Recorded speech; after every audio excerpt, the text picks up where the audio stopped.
예수님이 고난당하시고 십자가를 지시며 부활하신 것은 우리가 가지고 있는 신앙의 핵심입니다. 이것은 단군 신화 같은 신화가 아니고 기독교라는 종교의 교리 정도도 아닙니다. 예수님이 고난을 당하시고 십자가에서 죽으시며 부활하신 일은 사실이고 실제로 있었던 일입니다. 이 일은 역사 속에서 일어난 일이기에 해석을 달리할 수는 있어도 사건 자체를 부인할 수는 없습니다. 그리고 예수 그리스도의 고난과 십자가, 부활을 빼놓고는 우리가 가지고 있는 신앙을 설명할 수가 없습니다. 그래서 신앙을 고백하거나 사람들에게 복음을 전할 때 예수님의 고난과 십자가 그리고 부활 이야기는 반드시 포함이 되어야 합니다.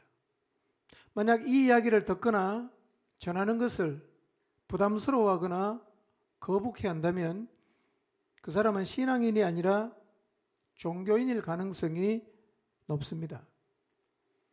신자라면 예수 그리스도의 고난과 십자가와 부활이 자신과 관계없을 수가 없고, 그래서 이 이야기는 신자된 모든 이들에게 깊은 연관을 가질 수밖에 없습니다. 2000년 전에 유대 땅에서 있었던 예수 그리스도의 고난과 죽음, 그리고 3일 만에 부활하신 일은 인류 역사의 가장 중요한 사건이며, 그래서 모든 신자는 예수님이 겪으신 고난과 죽음을 아파해야 하고 동시에 주님의 부활을 감사하고 기뻐해야 합니다. 우리가 예수님의 고난과 십자가를 아파해야 하고 그분의 부활을 기뻐해야 하는 이유가 있습니다. 만약 우리가 이 이야기를 단지 교리로만 이해를 한다면 이 이야기는 너무 빤한 이야기입니다. 너무 진부한 이야기입니다. 그래서 별로 감흥이 없을 수가 있지만 이 이야기는 감흥 없이 들을 수 있는 이야기가 아닙니다. 왜냐하면 이 이야기는 우리를 사랑하신 하나님께서 우리를 구원하기 위해서 행하신 너무나 놀라운 사랑 이야기이기 때문입니다. 그런데 이 이야기를 듣고도 마음이 아프지 않고 눈물이 나지 않고 감사한 마음도 없고 하나님의 사랑이 느껴지지 않는다면 지금 내 마음이 많이 무디어져 있다고 보아야 합니다. 2000년 전 예수님이 고난을 당하신 이유는 바로 나의 죄를 대속하기 위해서였습니다. 피조물임에도 창조자를 배반하고 떠나간 사랑받을 자격이 하나도 없는 우리를 구원하기 위해서 하나님의 아들이 사람으로 오셔서 고난을 당하시고 십자가에서 죽으셨고 부활하셨습니다. 그분의 고난과 죽음과 부활은 신자인 나에게 절대 연관이 있을 수밖에 없습니다. 그래서 예수님을 믿는 사람은 그분의 고난을 생각하면 아파하고 그분의 고난을 생각하면 너무 감사하고 그분의 부활하심을 전심으로 기뻐할 수 있는 것입니다. 오늘 말씀을 통해서 나를 위해서 주님이 당하신 고난이 다시 한번 마음에 깊이 와닿게 되는 은혜가 있기를 바랍니다. 여러분, 옛날 우리 부모님들 자녀를 공부시키려고 머리 잘라서 학비를 대고 이 집 저 집 다니면서 손발이 부르트도록 일을 해서 자식을 위해서 헌신하는 것을 보면 우리가 그것을 무엇으로 느낍니까? 사랑으로 느끼지 않습니까? 아, 어머님이 나를 사랑하기 위해서 저렇게 힘들게 사셨구나. 힘든 고난을 당하셨구나. 그래서 그 일을 생각할 때마다 우리는 뭘 느낍니까? 사랑을 느끼지 않습니까? 하나님의 아들이 우리를 구원하기 위해서 이 땅에 인간으로 오셔서 고난을 당하신 일 역시 들을 때마다 무엇이 느껴져야 되겠어요? 사랑이 느껴져야 돼요. 여러분의 부모님이 여러분을 키우는 과정에서 당한 희생과 헌신은요, 100번 들을 때마다 가슴이 뭉클하고 감동이 되지 않습니까? 하나님이 우리에게 베푸신 사랑 이야기도 마찬가지입니다. 100번을 듣고 1000번을 들어도 그 이야기는 우리의 가슴을 울리는 것이 정상이에요. 오늘 그리고 이번 한 주간 주님이 우리를 위해서 당하신 고난이 한없는 사랑으로 마음에 다가오는 은혜가 있게 되시기를 바랍니다. 그런데 주님께서 우리의 죄를 대속하기 위해서 사람으로 이 땅에 오셔서 고난당하시고 십자가를 지시고 부활하셨다는 얘기는 성경도 증언하고 있어요. 그냥 우리가 지어낸 얘기가 아니라 성경이 증언하고 있습니다. 마가복음 10장 45절 한번 읽어볼까요? 시작. 받으려 함이 아니라 도리어 섬기려 하고 자기 목숨을 많은 사람의 대속물로 주려 함이니라. 이 말씀은 예수님이 직접 하신 말씀이에요. 아직 살아 계셨을 때 예수님은 자기 자신이 세상에 왜 왔는지 오신 이유를 말씀하시면서 이렇게 말씀하십니다. 인자가 세상에 온 것은 자기 목숨을 많은 사람의 대속물로 주려 합니다. 이렇게 말씀을 하셨습니다. 2000년 전에 예수님께서 이 땅에 오신 이유를 주님 자신이 직접 말씀하시기를 우리 죄를 사하시려고 자기의 목숨을 내주기 위해서 오셨다라고 말씀을 하셨습니다. 이 시간 그 사실을 마음속으로 한번 생각해 보십시오. 2000년 전에 하나님의 아들이 나를 구속하려고 자기 목숨을 내주시기 위해서 오셨다라는 사실을 한번 마음에서 생각해 보십시오. 그 이유 때문에 고난을 당하셨어요. 그 이유 때문에 십자가를 지셨습니다. 갈라디아서 1장 4절 말씀을 보면 이렇게 말씀합니다. 그리스도께서 아버지의 뜻을 따라 이 악한 세대에서 우리를 건지시려고 우리 죄를 대속하기 위하여 자기 몸을 주셨다고 말씀을 합니다. 예수님이 왜 고난당하셨는가? 예수님이 왜 십자가를 지셨는가? 성경은 이렇게 말합니다. 우리 죄를 대속하기 위해서. 이 사실을 믿으면 우리의 죄가 사해집니다. 이 사실이 안 믿겨지면 예수님을 안 믿고 있는 겁니다. 디모데전서 2장 6절을 읽어보겠습니다. 시작. 그가 모든 사람을 위하여 자기를 대속물로 주셨으니 기약이 이르러 주신 증거니라. 여기서는 이렇게 말씀합니다. 모든 사람을 위하여 자기를 대속물로 주셨다. 여러분, 그래서요, 모든 사람은 다 구원의 자리에 이를 수가 있습니다. 모든 사람에게 구원의 문은 다 열려 있습니다. 왜냐하면 그분은 모든 사람을 위해서 자기를 대속물로 주셨기 때문입니다. 고린도전서 15장 3절은 이렇게 말해요. 여기서는 아주 구체적으로 이렇게 말합니다. 그리스도께서 우리 죄를 위하여 죽으셨다고 아주 구체적으로 말씀하죠. 그분은 우리의 죄를 위해서 죽으셨어요. 우리의 죄가 뭐죠? 우리의 죄는 하나님을 떠나간 것입니다. 하나님을 떠나간 것. 하나님이 떠나간 것이 죄가 되려고 하면 전제가 되어야 되는 게 있습니다. 그게 뭐냐? 하나님이 인간을 창조하셨다는 것이 전제가 되어야 되고요. 두 번째로는 그 하나님을 인간이 배반하고 떠나갔다는 사실이 전제가 되어야 성경이 말하는 죄가 성립이 되는 거예요. 여러분, 그래서 예수님을 믿는다는 것은요, 예수님만 다 이렇게 달랑 믿는 게 아니라 성경 전체를 다 믿어야 예수님 믿는 거예요. 왜냐하면 성경이 말하고 있는 것 자체는 예수님의 십자가만 얘기하는 게 아니라 성경 전체를 얘기합니다. 뭐가 죄냐 이거예요. 하나님을 떠난 게 왜 죄가 됩니까? 그것은 하나님 우리를 만들었는데 우리가 그분을 부정하고 부인하고 배반하고 떠나간 것이 죄가 되는 것입니다.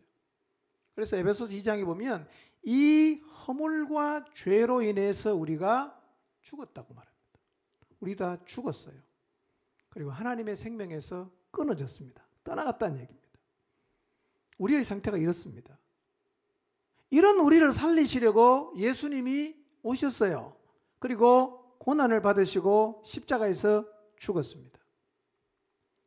그렇기 때문에 내가 하나님을 배반하고 떠나간 허물 때문에, 죄 때문에 죽어 있고 하나님의 생명에서 끊어져 있다라는 자신의 상태에 대한 자각이 없으면 주님이 내 죄 때문에 십자가에서 죽었다는 이 사실이 마음에 와닿질 않아요. 그냥 교리로만 느껴지는 거예요.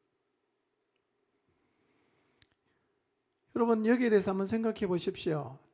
나를 살리시려고 예수님이 십자가에서 죽으셨다는 사실이 마음에 지금 받아들여지지 않으면 나는 복음을 받아들이지 않은 사람이에요. 나는 아직 예수님을 안 믿는 사람입니다. 고린도전서 15장 이렇게 말하지 않습니까? 그리스도께서 우리 죄를 위하여 죽으시고 그랬어요.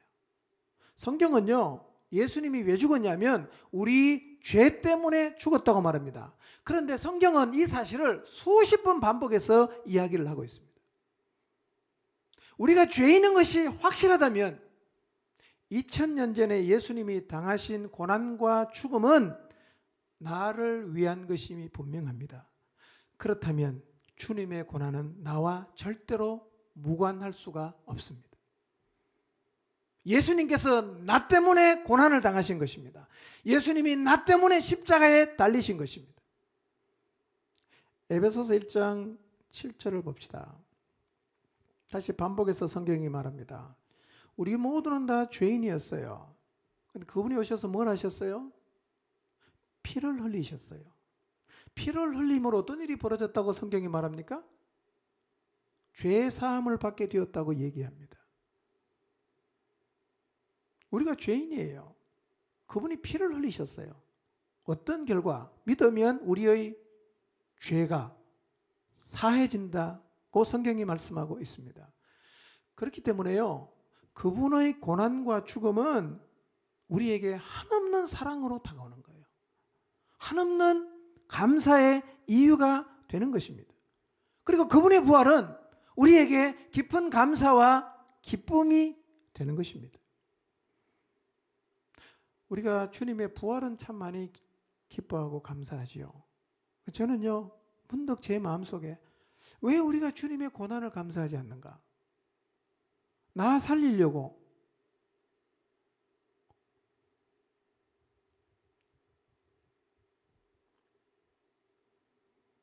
하늘 영광 버리고 오셔서 당하신 고난을 왜 우리는 감사하지 않는가? 여러분, 부활도 감사한 일이지만 그분의 고난과 십자가의 죽음 너무너무 감사한 일이에요.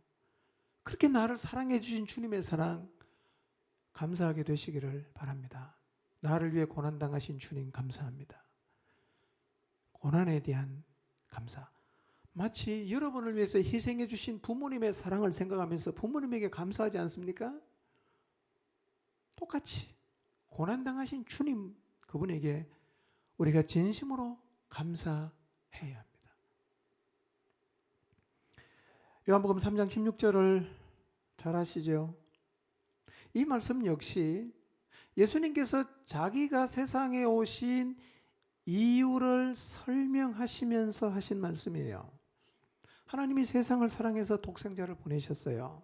이 말은요, 그냥 하나님이 세상을 사랑해서 독생자이신 예수님을 보냈다, 그런 의미가 아니라 그분이 오셔서 우리 죄를 위해서 십자가에서 죽었다, 그런 얘기입니다. 우리 죄를 위한 대속물로 보내주셨다는 말입니다. 하나님이 세상을 사랑했어요. 근데 하나님이 보신 하나님이 세상을 보니까요, 세상이 어떤 곳이냐면 멸망으로 가는 사람이 가득한 곳이에요. 그래서 요한복음 3장 16절은요, 이 우주 안에 있는 작은 별인 지구를 바라보시는 하나님의 시각이 무엇인가를 가르쳐 주는 거예요.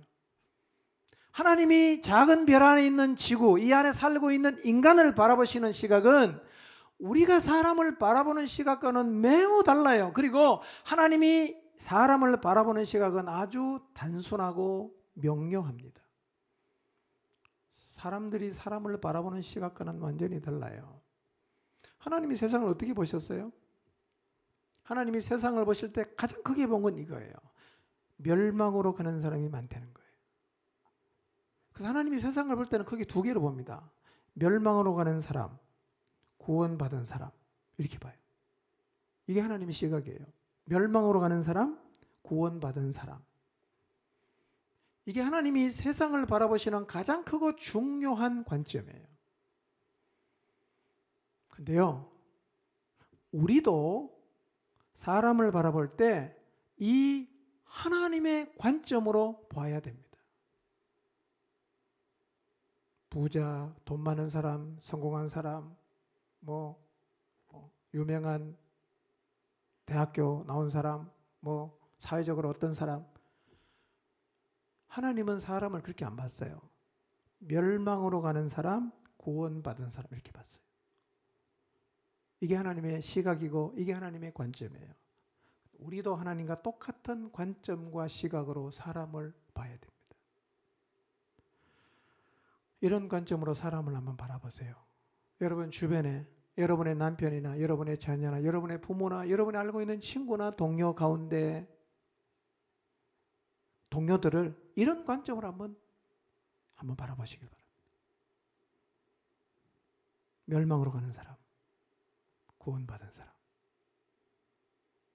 하나님이 그렇게 보셨어요.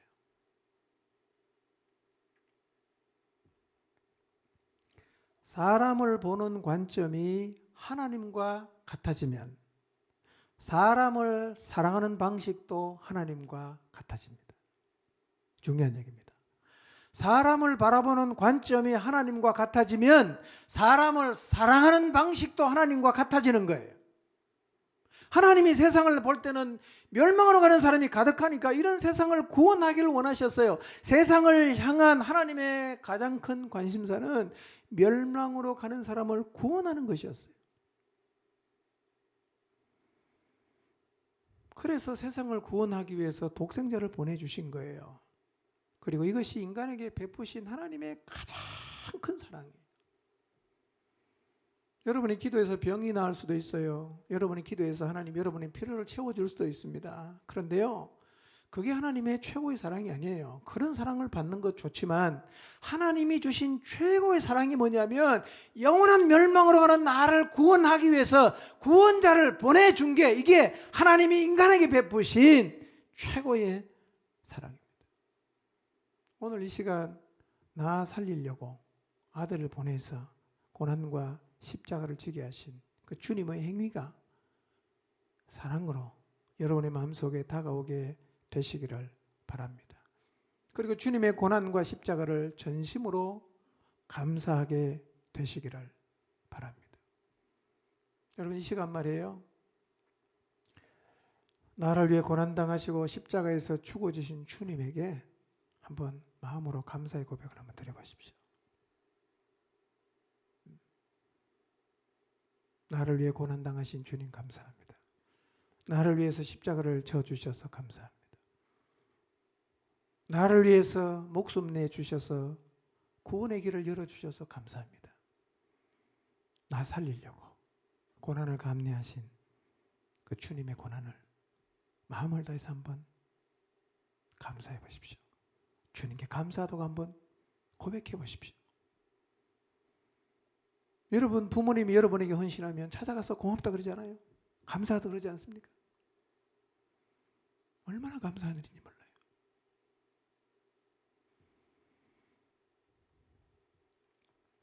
이 사랑 때문에 우리가 구원의 자리에 설 수 있었어요.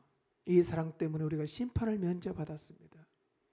그러므로 주님이 당하신 이 고난이 나를 향한 사랑임을 깨닫고 그 주님을 향한 감사가 살아나는 고난주간이 되시기를 바랍니다.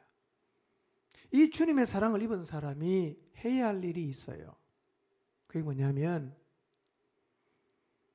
하나님의 방식으로 세상을 사랑하는 거예요.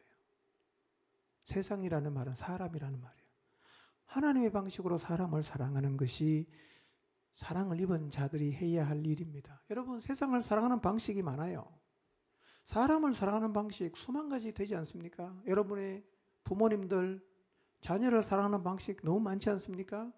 자녀가 부모를 사랑하는 방식도 많고요. 아내가 남편을 사랑하는 방식도 많고 남편이 아내 사랑하는 방식도 많지요. 사람을 사랑하는 방식은 수만 가지도 넘을 거예요.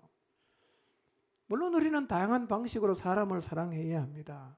그런데 모든 사랑보다 우선해야 하는 사랑이 있는데 그게 뭐냐면 하나님의 방식으로 사람을 사랑하는 일이에요. 다른 사랑은 못해도 하나님의 방식으로 사람 사랑하는 사랑은 꼭 해야 되는 것입니다. 이게 하나님의 바람이에요. 하나님이 사람 사랑하는 방식으로 꼭 사람을 사랑하시기를 바랍니다. 하나님이 세상을 사랑하는 방식이 뭐였어요? 멸망으로 가는 사람을 구원하는 일이었잖아요. 그것이 하나님께서 우리에게 보여주신 사랑이에요. 그럼 우리가 하나님의 방식으로 세상을 어떻게 사랑할 수 있죠? 죄인을 구원하는 일을 우리가 해야 되는데요. 우리가 어떻게 죄인을 구원하죠? 우리는요, 예수님처럼 죽을 수도 없어요. 설령 여러분 가운데 나는 예수님처럼 죽을 용의가 있다라고 해도 우리는 다른 사람을 위해서 죽어줄 수 있는 자격이 없는 사람이기 때문에 죽어줘도 다른 사람을 구원할 수는 없어요. 그렇지만 우리는 여전히 멸망으로 가고 있는 사람들을 구원할 수 있습니다. 그 방법이 무엇이냐? 예수님께서 이루어 놓으신 이 구원의 길을 사람들에게 말해주는 거예요. 사람들에게 전해주는 거예요. 멸망으로 가지 않고 구원받을 수 있는 길이 열려 있다라고 사람들에게 전파하는 일은 할 수 있어요. 이것이 하나님이 사랑하는 방식으로 세상을 사랑하는 것이고, 이렇게 할 때 우리가 사람을 멸망의 길에서 구원의 길로 이끌어 올 수가 있습니다. 이게 사람을 향한 최고의 사랑임을 기억하시기를 바랍니다. 자녀된 여러분, 부모님에게 최고의 효도가 뭔지 아십니까? 이 사랑 전해줘야 돼요. 부모 되신 여러분, 자녀를 향한 최고의 사랑이 뭔지 아십니까? 저는 제일 답답한 게요, 신앙은 자유다. 부모가 자기 자식 보고 신앙은 자유다. 네가 알아서 아무거나 믿어라. 이 사람이 믿는 사람이에요? 만약에 여러분의 자녀가 예수님을 안 믿는데 관심이 없고 네가 알아서 네가 원하는 종교 믿으라고 하는 사람은요, 회개해야 됩니다. 그 사람은 제가 볼 때는 불신자일 가능성이 많습니다. 천국을 믿는데 넌 지옥 가도 괜찮은데 이렇게 말할 수 있습니까? 그럼 말이 안 돼요, 그건요.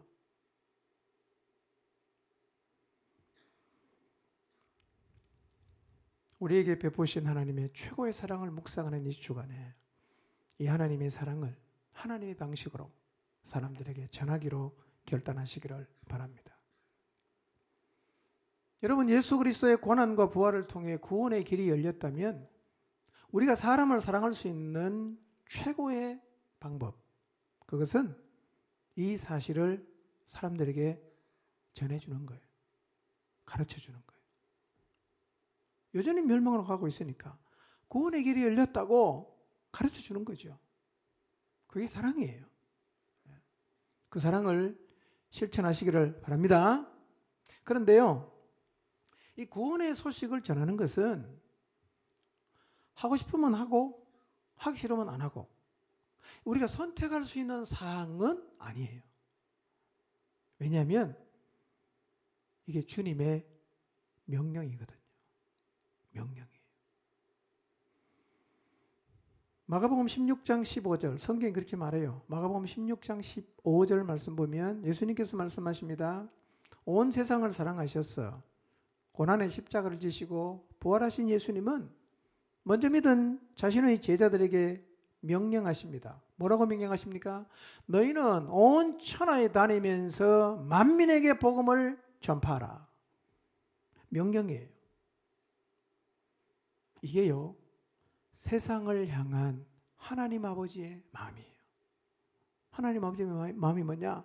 먼저 예수님을 믿은 사람 그럼 됐다, 그만, 이게 아니라요, 우리를 통해서라도 이 땅에 살고 있는 모든 사람이 이 구원의 소식을 듣기를 원하는 것, 이게 하나님 아버지의 마음이에요. 이 사랑은 이제는 우리가 선택할 수 있는 게 아니라 사랑을 실천하는 것은 주님의 명령입니다. 해야 돼요. 마태복음 28장 19절 20절 잘 아는 말씀이죠. 예수님은 우리를 통해 이 복음이 모든 민족에게 전해지기를 원하셔서 이 일을 하라고 명령하십니다. 아버지와 아들과 성령의 이름으로 침례를 베풀고 내가 너에게 분부한 모든 것을 가르쳐 지키게 하라. 그래서 주님의 사랑을 깊이 입은 우리 모두는 주님이 주신 명령을 사명으로 삼고 살아가야 됩니다. 하나님이 제일 기뻐하는 사람이 어떤 사람인지 아십니까? 하나님처럼 세상을 사랑하는 사람. 하나님이 가장 기뻐하십니다. 하나님처럼 세상을 사랑하는 거예요. 여러분, 입을 열어서 이 구원의 소식을 전하십시오. 구원을 정말 믿는다면 이 소식을 사람들에게 전해줘야 됩니다. 이렇게 모든 사람이 구원받는 게요, 하나님의 소원이에요. 디모데 전서 2장 4절을 읽어볼까요? 읽습니다. 시작. 하나님은 모든 사람이 구원을 받으며 진리를 아는 데에 이르기를 원하시느니라. 하나님이 가장 바라고 원하는 일이 뭡니까? 모든 사람이 구원을 받고 진리를 아는 데에 이르기를 이르는 것이에요. 이게 하나님 제일 원하는 거예요. 네. 모든 사람을 구원하기 위해서 주님이 고난당하시고 십자가를 지셨어요. 그러므로 하나님의 사랑을 입은 자인 우리는 하나님이 가장 원하고 바라는 이 소원을 이루어 드리는 삶을 사는 것이 마땅할 것입니다. 여러분, 이게 하나님의 명령이잖아요. 하나님이 가장 원하고 바라는 것, 소원이잖아요. 오늘날 왜 많은 그리스도인들이 이 일을 하지 않을까요? 왜 안 할까요? 이상하지 않습니까? 아들의 목숨을 내주면서까지 우리를 구원해 준 그 엄청난 하나님의 사랑을 입은 우리가 그 하나님이 소원하는 일인데도 왜 우리가 움직이지 않을까요?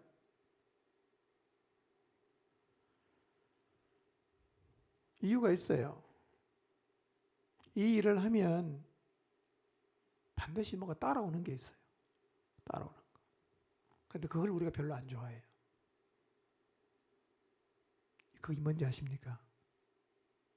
고난이에요. 복음을 전하면 반드시 따라오는 게 있는데 고난이에요. 그래서 고난을 감수할 힘이 없는 사람은 복음을 전하는 자리에 설 수가 없습니다. 복음을 전하지 않는다고 생각하시는 분, 최근에 복음을 전해본 경험이 없는 분들 스스로 한번 생각해 보십시오. 나는 왜 복음을 안 전할까? 가만히 한번 생각해 보십시오. 여러분이 복음을 전할 때 모든 사람이 박수 쳐주고 환영하고 믿지 않는 사람까지도 고맙다 고맙다 그러면 얼마나 신이 나서 복음을 전하겠어요. 왜 우리가 입을 닫습니까? 복음 전하면 사람들 별로 안 좋아하거든요. 미쳤다 그러잖아. 왕따 시키잖아. 안 놀아주잖아. 고난이 와요. 그러니까 은혜 받고 복음 전하러 갔다가 한번 된통 당하고 나면 그 다음부터는 입을 닫아버립니다. 뭐 이런 거죠. 비싼 밥 먹고 왜 내가 요걸로도 먹고 사냐 이거예요. 나 욕 먹기 싫다. 간단해. 입 다물고 있으면 돼. 그래서 고난을 감내할 힘이 없는 사람은 복음을 전하는 자리에 설 수가 없어요. 성경이 그렇게 말하는가 확인해 보겠습니다. 마태복음 16장 24절. 이 말씀도 예수님이 제자들에게 하신 말씀이에요. 예수께서 제자들에게 하신 말씀이죠. 뭐라고 말씀하십니까? 누구든지 나를 따라오려거든, 누구든지 나를 따라오려고 하면 두 개를 해야 된다. 첫째, 자기 부인해야 된다. 둘째, 자기 십자가를 져야 된다. 여러분, 주님을 따르는 길이 어떤 길입니까? 주님을 따른다는 말은 진리를 따른다는 말이고, 주님을 따른다는 말은 진리를 전파한다는 말이에요. 그런데 진리를 따르고 진리를 전파하는 삶을 살려고 하면 주님이 너 두 개를 해야 그거 할 수 있다고 말씀하셨거든요. 하나는 뭐라고요? 자기 부인해야 된다. 두 번째로 자기 십자가 져야 된다. 고난받아야 된다는 얘기죠. 그래서 오늘날 이런 이유로 주님을 따르는 사람이 적어요. 교회를 나오는 사람의 그 숫자에 비해서 주님을 따르는 사람의 숫자는 제가 볼 때는 현저하게 적습니다. 교회는 나오는데 주님은 안 따라가요. 네. 나 힘들게 신앙생활하기 싫다는 거죠. 네. 혹시 여기도 그런 생각을 하고 계신 분이 계실지 모르겠는데요. 그 생각은 아주 나쁜 생각이에요. 나는 교회 가고 싶을 때 가고 가기 싫으면 안 간다 이거예요. 나는 내가 하고 싶으면 하고 내가 하기 싫으면 안 한다. 간섭하지 마라. 내가 알아서 하겠다. 자기 부인 싫다 이거죠. 자기 십자가는 안 지겠다 이겁니다. 신앙생활을 어떻게 하냐? 내 마음대로 하겠다는 거죠. 뭐가 죄입니까? 제 마음대로 하는 게 죄거든요. 우리는 회개하고 내 마음대로 살던 죄를 회개하고 주님 앞에 무릎을 꿇고 주님을 내 인생의 주인으로 받아들였습니다. 이제는 주님이 하라는 대로 하겠습니다. 이게 신앙 고백 아닙니까? 그러고 나서 이제 다시 내 마음대로 하겠습니다. 이게 뭡니까 이게? 자기 마음대로 하는 신앙은 신앙 같지도 않은 신앙이에요. 그게 뭔 신앙입니까? 우리는 이제는 주님에게 구속되어 살아가는 자가 되어야 합니다. 아멘입니까? 그래서 주님을 따라가려고 하면 자기를 부인해야 되는 것이고 십자가를 져야 되는 것입니다. 주님을 따르고 싶긴 한데 이 두 가지가 걸려. 그래서 주님을 안 따르는 사람이 너무 많아요. 너무 많아요. 안타까운 일이죠. 그래서 십자가를 거부하기 때문에 주님이 명령하시고 주님의 소원임에도 불구하고 우리가 순종을 안 한단 말이에요. 디모데후서 1장 8절을 보면 바울이 디모데를 향해서 도전하죠. 디모데를 향해서 주를 증언하다가 고난도 받고 감옥에 갇혔거든요. 바울이 디모데에게 하는 말이에요. 야, 여러분 만약에요 이 사도 바울이 참 주님을 향한 열정을 가지고 잘 섬겼잖아요. 이 사도 바울이 부자가 되고 그냥 가는 데마다 손 얹어 기도하면 병이 고쳐서 많은 사람들이 존경하고 추앙을 하고 그래서 그냥 정말 누가 봐도 멋지게 인생을 살아갔으면 얼마나 많은 사람이 바울을 따라왔겠어요. 그런데 정말 주님을 위해서 사심없이 헌신하고 살았던 바울의 삶을 보면 맨날 얻어맞지요. 쫓겨다니죠. 지금 감옥에 갇혀 있거든요. 이런 얘기예요. 디모데야, 너나 부끄럽니?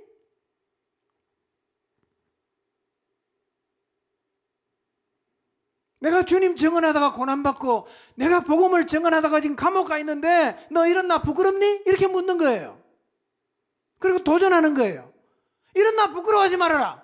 그리고 하나님의 능력을 따라 너도 나처럼 복음을 위해서 고난을 받으라고 도전하고 있습니다. 저는 오늘 이 말씀이 하나님이 우리에게 주시는 도전이 되기를 바랍니다. 여러분 주님에서 고난받는 거 부끄러워하지 마세요. 여러분 앞에서 믿음으로 살아가는 사람이 복음 때문에 고난을 받으면 욕하지 마세요. 부끄러운 일 아니에요. 그들을 바라볼 때 나는 절대로 저렇게 안 살아야겠다라고 결심하는 게 아니라 나도 저렇게 살아야겠다고 결심을 해야 되는 것입니다. 바울이 지금 그 얘기하고 있어요. 주를 증언하다가 고난받고 그리고 주를 위해서 갇힌 자 된 나를 보면서 너 부끄러워하지 말고 오직 하나님의 능력을 따라 너도 나처럼 복음과 함께 고난을 받는 삶을 살아야 돼 라고 얘기하는 거예요. 저는 여러분이 그렇게 얘기하고 싶습니다. 그렇게 사시기를 바랍니다. 이게 제대로 주님을 따라가는 거예요.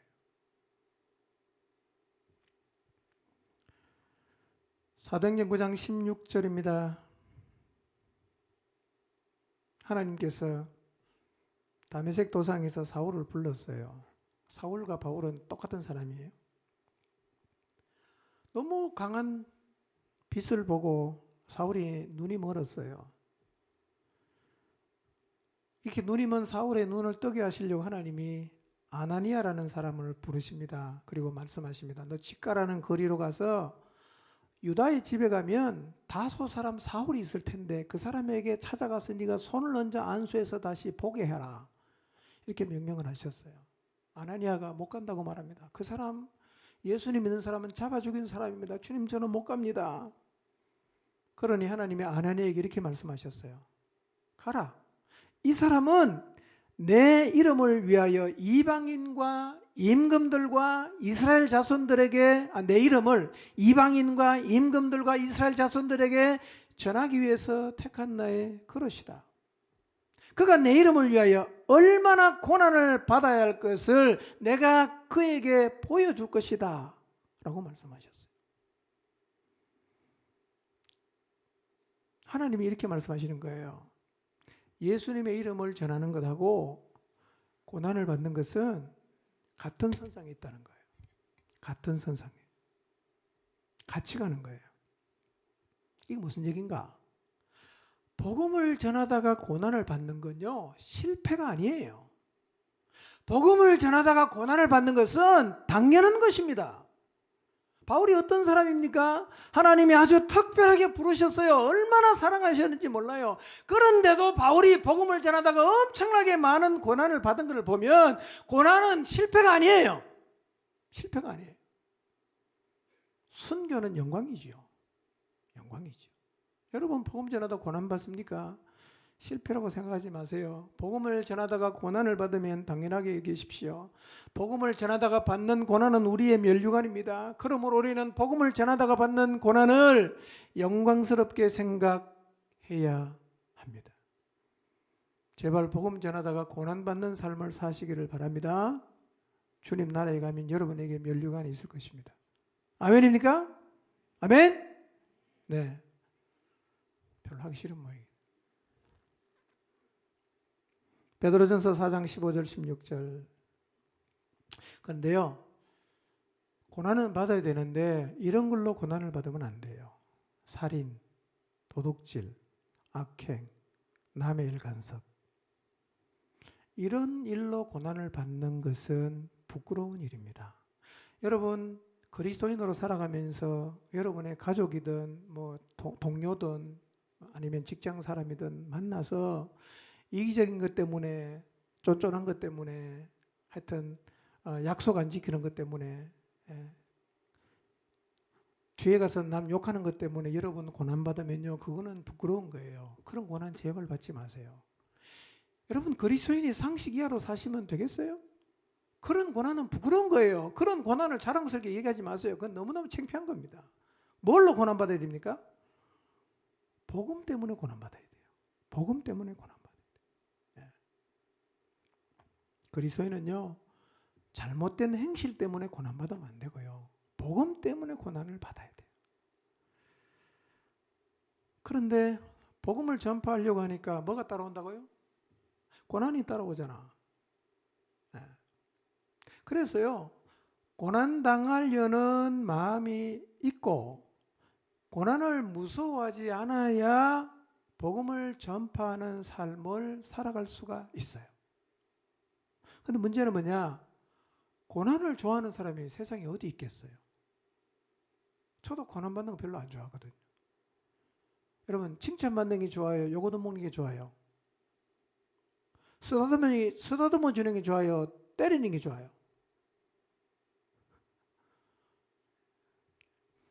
고난은 좋은 게 아니에요. 그래서 사람들은 고난을 싫어하죠. 가능하면 피해가고 싶어 합니다. 근데 오늘날 교회 안에 고난을 싫어하는 사람이 너무 많아요.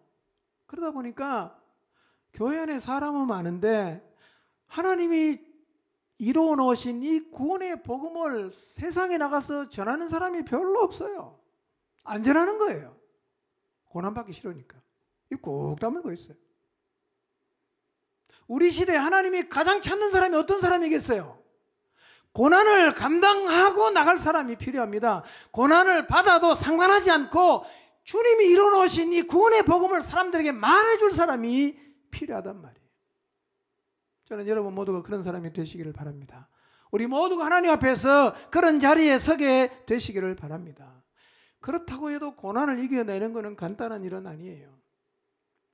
사도행전 13장 13절을 보면 마가 요한이라는 사람이 복음 전하는 일을 바울과 함께 따라 나섰거든요. 중도에 포기하고 돌아가요. 사도행전 13장 13절 보면 이 마가 요한이라는 사람이 밤빌리아에 있는 버가에서 바울 일행을 떠나서 어디로 갑니까? 예루살렘으로 가버립니다. 왜 돌아갔을까? 학자들마다 의견이 분분한데 대체적으로 이렇게 생각합니다. 너무 힘들어갖고 너무 힘겨워서 돌아갔을 것이다, 이렇게 보는 거예요. 여러분, 이렇게요, 복음을 전하는 삶을 살겠다고 결심을 해도 고난 앞에 서면 돌아설 수 있어요. 저는 오늘날 고난을 싫어하는 그리스도인이 너무 많은 게 문제라고 생각합니다. 힘이 없어요. 조금만 건드리면 다 움츠리고 조금만 건드리면 다 주저앉아 버립니다. 우리에게 필요한 게 뭐냐면 고난을 두려워하지 않는, 그리고 고난을 넉넉하게 감당하고 나갈 힘입니다. 이 힘이 있어야 주님의 명령을 이루어 드리며 살아갈 수가 있어요. 그러면 고난이 힘든 건 맞지만 고난을 감내하면서 가는 게 이게 불가능한 일인가? 그렇진 않아요. 그럼에도 불구하고 이 고난을 감당하며 간 사람도 너무 많아요. 마태복음 20장 28절 대표적으로 예수님이세요. 예수님 말씀하시죠. 인자가 온 이유가 뭐냐? 자기 목숨을 많은 사람의 대속물로 주기 위함이었다고 말합니다. 다시 말씀드리면 이거예요. 예수님은 이 세상에 처음 오실 때부터 뭐 때문에 오셨냐? 고난을 받고 죽으려고 오셨어요. 그러니까 처음부터 예수님은 뭐를 작정하셨어요? 고난과 죽음을 작정하고 오셨어요. 뭐 예수님이니까 되지, 그렇게 생각하지 마세요. 예수님도 완전한 인간이셨어요. 완전한 인간이신 예수님은 어떻게 그 고난의 길을 자청해서 갈 수가 있었을까? 오실 때부터 고난이 목적이고 오실 때부터 죽는 게 목적인데 미래에 자기가 걸어갈 고난의 길을 주님이 다 알고 있지만 내가 온 목적이 그거니까 나는 간다 라고 지금 말씀하고 있는 것입니다. 자발적으로 가셨어요. 이 비결이 어디 있냐 도대체? 요한복음 10장 11절과 15절을 보면 이거 역시 예수님이 하신 말씀이에요. 선한 목자가 양들을 위해서 목숨을 버리는 것처럼 나도 양을 위해서 목숨을 버린다, 이렇게 말씀하시거든요. 나도 양을 위해서 목숨을 버린다. 이게 무슨 얘기입니까? 주님은요 지금도 여전히 자기 자신의 목숨을 우리들을 위해서 내어주시겠다는 확고한 생각을 가지고 있다는 거예요. 흔들림이 없다는 거예요. 자기 목숨을 내주겠다는 생각이 조금도 흔들리질 않아요. 우리도 주님을 따라가면서 어떤 고난이 와도 나는 이 길을 계속 간다라는 흔들리지 않는 자리에 서야 되지 않겠어요? 이 자리에 서는 게 가능합니다. 가능해요. 저는 여러분 모두가 그 자리에 서게 되시기를 바랍니다. 아멘? 어떤 일이 있어도 나는 간다 이거예요.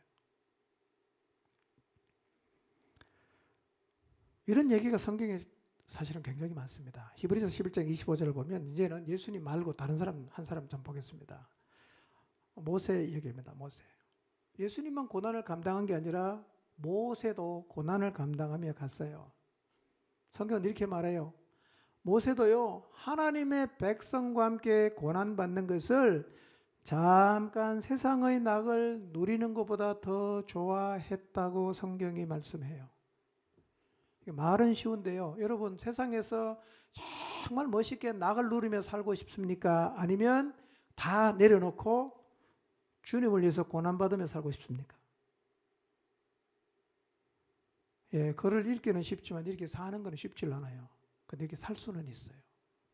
저는 우리 모두도 모세처럼 살게 되기를 바랍니다.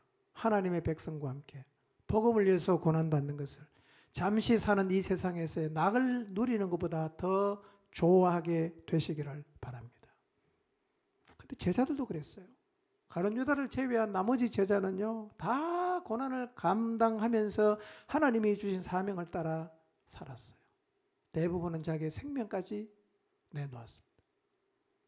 이런 힘이 어디서 나올까요? 우리와 똑같은 사람이잖아.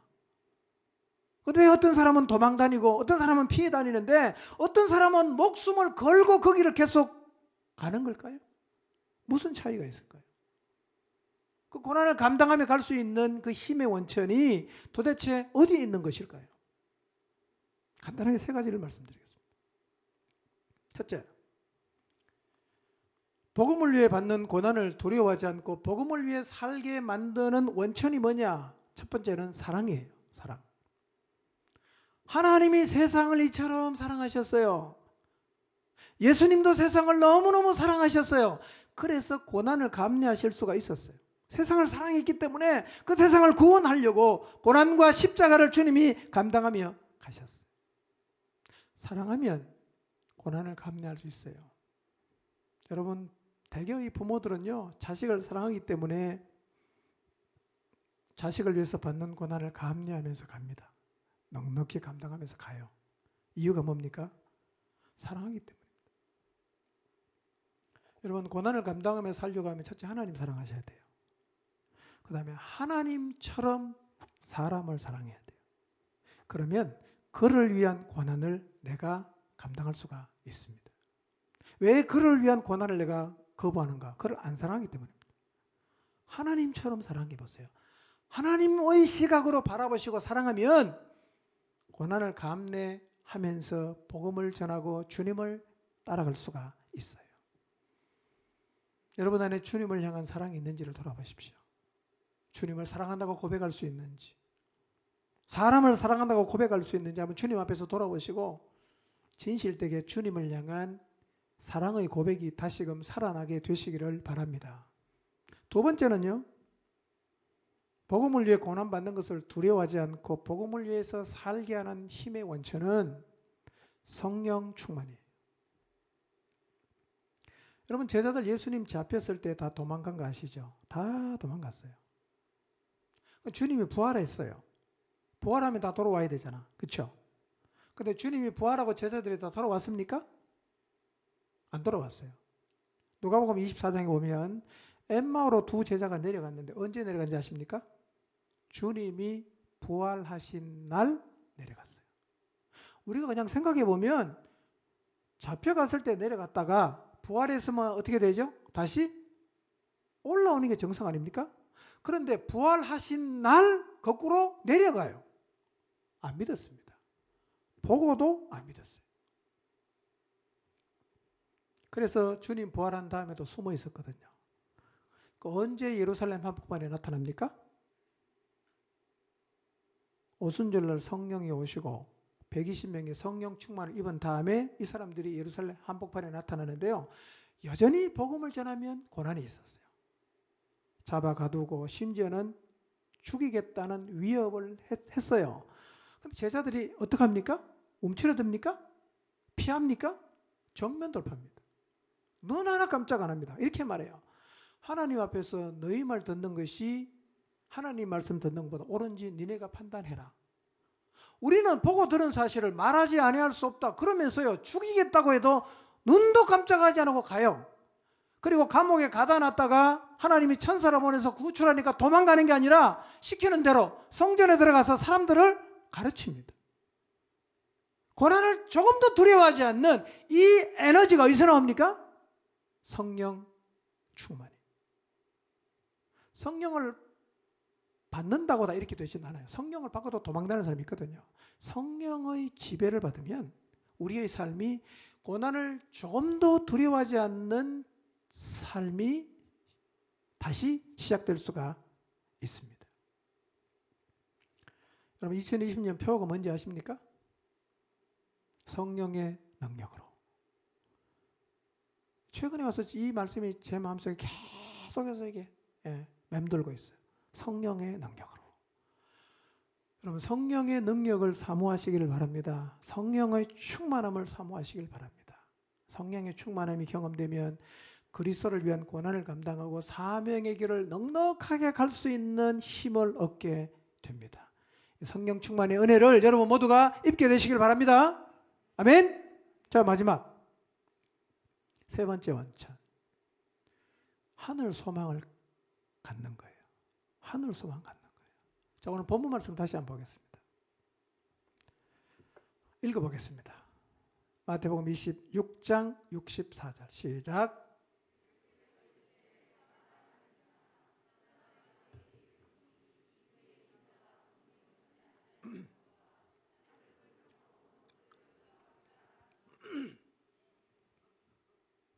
아멘. 자, 예수님께서 이 말씀을 하시게 된 배경을 잠깐 살펴봅니다. 예수님이 잡혀왔어요.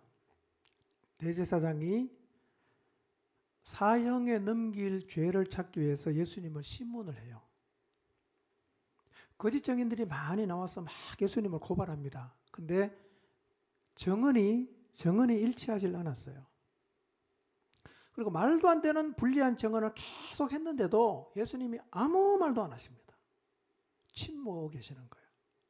그러니까 이번에는 대제사장이 직접 나서서 예수님에게 물어요. 63절입니다. 이렇게 물었어요. 한번 읽어볼까요? 시작. 예수께서 침묵하시거늘 대제사장이 이르되 내가 너로 살아계신 하나님께 맹세하게 하노니 내가 하나님의 아들 그리스도인지 우리에게 말하라. 내가 하나님의 아들 그리스도인지 우리에게 말하라. 직역하면 이런 거예요. 내가 살아계신 하나님의 이름으로 명령한다. 내가 하나님의 아들 그리스도인지 우리에게 말하라. 이렇게 말했어요. 그 질문의 대답이 오늘 본문이에요. 예수님 대답하십니다. 내가 하나님의 아들 그리스도인지 우리에게 말하라. 그러니 예수님이 대답이 이거예요. 내가 말하였다. 그런데 내가 다시 말한다. 이후에 인자가 권능의 우편에 앉아 있는 것과 하늘 구름을 타고 오는 것을 너희가 볼 것이다. 라고 대답을 하셨어요. 인자가 권능의 우편에 앉아 있는 것과 하늘 구름을 타고 심판조로 이 세상에 다시 오는 것을 너희가 볼 것이다. 이렇게 대답했어요. 예수님의 이 대답은요, 대제사장 무리에게는 신성모독을 확정짓는 증거가 되었어요. 확실하게 신성모독했다. 지가 하나님이라고 했다. 이것은 사형이다. 이렇게 나가는 거예요. 그런데 예수님은요, 예수님의 이 말씀은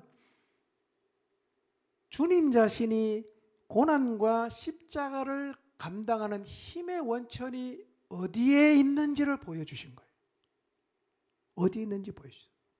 여러분, 예수님께서 그 힘든 모욕과 희롱을 견디시고 모진 매를 감당하시면서 십자가의 자리까지 나갈 수 있었던 이유가 뭐냐?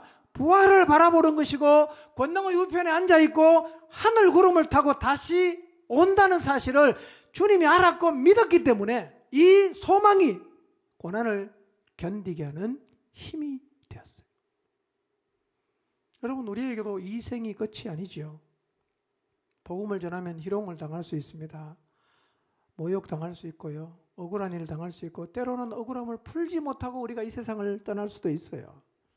그러나 이 생이 끝이 아니지 않습니까? 우리는 부활할 것입니다. 우리는 심판을 면제받을 것입니다. 이 땅에서 받은 고난과는 비교할 수 없는 영광으로 하나님이 갚아주시는 자리에 서게 될 것입니다.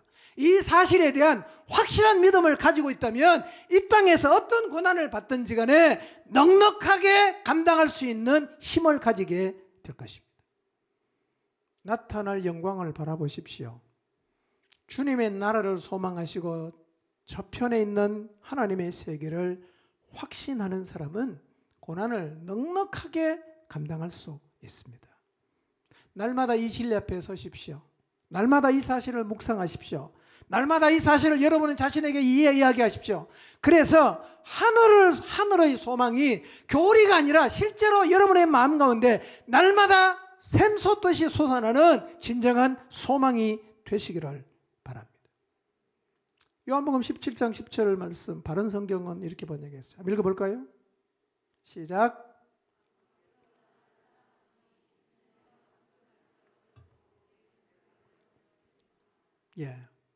예수님 말씀이거든요.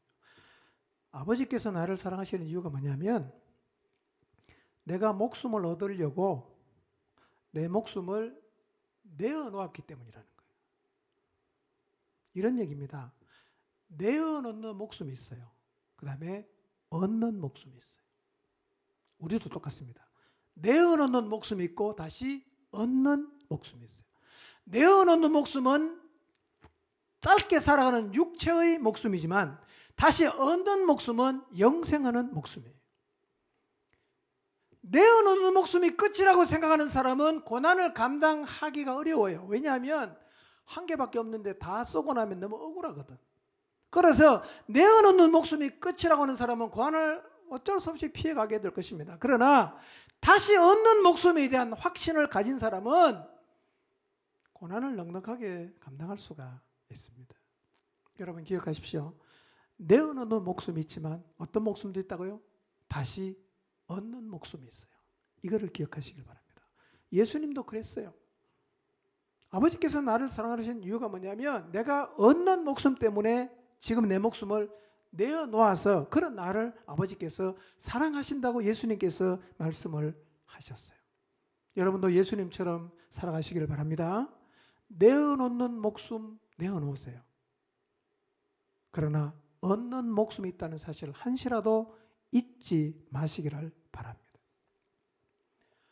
우리도 대제사장 앞에서 예수님이 했던 고백 같은 신앙 고백을 날마다 하면서 살아야 합니다. 인생은 죽음으로 끝나지 않고 이 땅에서의 모든 삶은 하나님이 반드시 갚으시고 믿는 자는 죽음 저편에서 주님이 예비하신 나라에 주님과 함께 영원토록 복락을 누리며 살 것이지만 불신자는 불못에 떨어져서 가슴을 치면서 후회하게 살게 될 것이라는 이 진리를 날마다 고백하고 되뇌이며 살아가시기를 바랍니다. 이 사실을 진실되게 고백하고 선포할 수 있다면 여러분도 넉넉하게 고난을 이길 수 있는 힘을 갖게 될 것입니다. 세상이 점점 더 악해져요. 예전엔 이 정도는 아니었어요. 이제는 복음을 얘기하면 다 욕합니다. 비난합니다. 그래서 더 필요한 게 뭐냐? 고난을 감내할 수 있는 하나님의 사람이 필요한 거예요. 주님이 우리를 구원하기 위해서 고난당하신 이 고난주간에 우리를 살리기 위해서 고난당하시고 십자가를 지신 주님을 기억하면서 그분이 우리에게 주신 그 명령, 땅끝까지 복음을 전파하는 일, 그분의 소원, 만민에게 복음을 전파하는 이 주님의 소원을 이루어 드리기 위해서 하나님을 사랑하시고 성령으로 충만하시고 영생하는 나라에 대한 흔들리지 않는 소망을 가짐으로 이 땅에 사는 동안 고난이 있겠지만 고난을 이기고 사명의 길을 걸어가는 하나님의 사람들이 되시기를 주님의 이름으로 축원합니다. 기도하겠습니다.